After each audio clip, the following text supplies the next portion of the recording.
brainwave.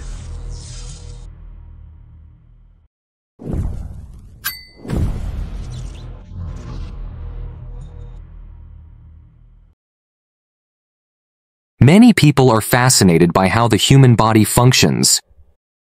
Just imagine, inside you there are diverse organs and trillions of cells. We cannot control them, such as the heartbeat, digestion, or instructing the brain on how to work with neurons.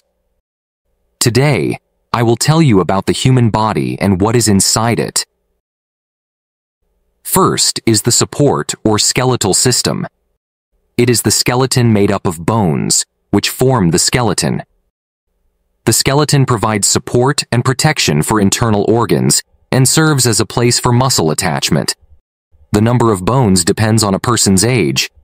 A newborn baby has about 300 bones, and as they grow, some bones fuse together, reducing their number to 206 to 208 by adulthood. The cellular system includes the nervous, muscular, connective, and epithelial systems. The nerve cell is responsible for transmitting information from sensory organs to the brain and from the brain to muscles and glands. Muscle tissues are responsible for your motor responses, also providing protection for internal organs and helping to maintain posture. Connective tissue binds and supports other tissues and organs.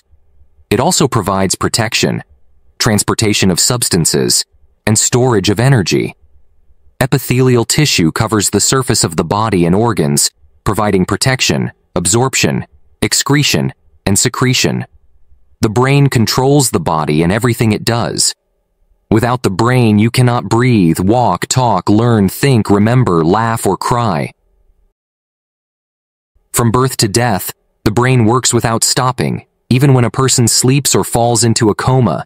And even after death, the brain doesn't immediately die. The heart, weighing 300 grams, pumps 2,000 liters of blood through the blood vessels every day. It is the most important organ in our body. The heart's task is to pump blood through the vessels. 2 chambers in the heart are pumps that push blood to different parts of our body, allowing other organs to function. You can control the condition of the heart with proper nutrition and physical exercise. The lungs are the only organ that floats on water. All other organs sink. Every day about 10,000 liters of air pass through the lungs. An average person takes 25,000 breaths and exhales daily. For blood to be richly oxygenated, the lungs consist of thousands of tiny bronchial branches, which are filled with microscopic capillaries, where oxygen and carbon dioxide exchange occurs. The largest organ in the human body is the stomach, through which our food passes. The digestive process begins even before the food enters the mouth. Anticipating the taste of food, the glands in the mouth start to produce saliva. While chewing, saliva moistens the food and begins to break down starch. Then the food enters a 25-centimeter tube called the esophagus, from where it moves to the stomach. Powerful acids and enzymes in the gastric juice turn the food into a nutritious mush called chyme. It then moves to the small intestine, where the fats in the chyme dissolve so that they can be easily digested by pancreatic and gastric juices. Undigested residues move to the large intestine, where water absorption occurs, and the remaining mass forms feces. The remaining fibers, water, and dead cells completing the digestive cycle exit through the large intestine. The muscles expand and signal the body that it is time to defecate. The byproducts of digestion exit through the anus. The liver also participates in digestion. Remember that abusing alcohol, smoking, and heavy medications does not please your liver. Thousands of chemical reactions occur regularly in the liver. It is called a filter because the liver cleanses our body of toxins and waste products, and it also produces substances necessary for life. Without the liver, we would suffer from severe poisoning, even from milk or water. The spleen is also a filter, but for blood. It plays a crucial role in the body's immune system. It removes old red blood cells, holds a reserve of blood for emergencies, and recycles iron. The kidneys are located on both sides of our body. Their main function is to cleanse the blood of toxins. The kidneys also excrete urine from the body. More than 200 liters of blood pass through a person's kidneys every day.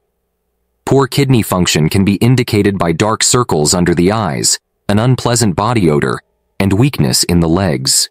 The adrenal glands are involved in metabolism and in preparing the body for stressful situations. The adrenal glands are responsible for producing stress hormones, cortisol, and adrenaline. Adrenaline signals the body of danger. This causes breathing to speed up, increases blood flow, and makes the heart beat faster. The pelvic organs include the bladder, which is a hollow organ shaped like a bag, with walls made up of 3 layers: mucus, muscular, and serous. The bladder's ability to stretch is very large. It can easily hold liters of liquid. There are also external organs we can see, such as the eyes, ears, hands, tongue, legs, and genital organs. All organs, both internal and external, are closely interconnected and work very harmoniously. A person can survive even if the stomach, spleen, 1 kidney, 1 lung, and genital organs are removed, as well as 75% of the liver. The human body seems very fragile, but it can live even if these organs are removed.